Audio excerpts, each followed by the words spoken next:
ഹിമാലയത്തിൻ്റെ പ്രാദേശിക വിഭാഗങ്ങൾ.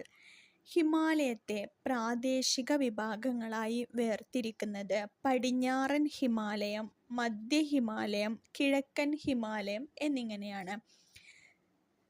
പടിഞ്ഞാറൻ ഹിമാലയത്തെ കാശ്മീർ ഹിമാലയം, ഹിമാചൽ ഹിമാലയം, ഉത്തരാഖണ്ഡ് ഹിമാലയം എന്നിങ്ങനെ വേർതിരിക്കുന്നു.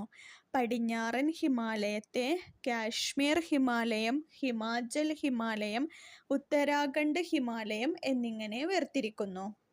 ജമ്മു കാശ്മീരിൻ്റെ വടക്ക് സിന്ധു നദീതാഴ്വര മുതൽ ഉത്തരാഖണ്ഡിൻ്റെ കിഴക്ക് കാളി നദി വരെ ഉൾപ്പെടുന്ന പടിഞ്ഞാറൻ ഹിമാലയം.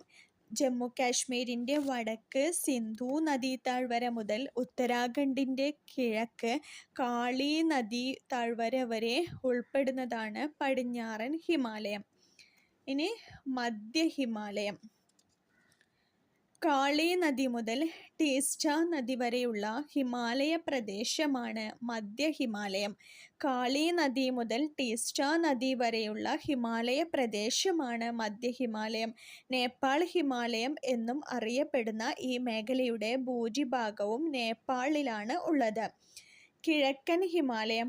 പടിഞ്ഞാറൻ ഹിമാലയത്തെ അപേക്ഷിച്ച് ഉയരം കുറഞ്ഞ മധ്യനിരകളായ കിഴക്കൻ ഹിമാലയം ടീസ്റ്റ നദി മുതൽ കിഴക്ക് ബ്രഹ്മപുത്ര നദി വരെ കാണപ്പെടുന്നു. അസം ഹിമാലയം എന്നും അറിയപ്പെടുന്ന ഈ മേഖലയിലെ പ്രധാന കൊടുമുടിയാണ് നംച ബർവ. കിഴക്കൻ ഹിമാലയം. പടിഞ്ഞാറ് ഹിമാലയത്തെ അപേക്ഷിച്ച് ഉയരം കുറഞ്ഞ മലനിരകളായ കിഴക്കൻ ഹിമാലയം ടീസ്റ്റ നദി മുതൽ കിഴക്ക് ബ്രഹ്മപുത്ര നദി വരെ കാണപ്പെടുന്നു.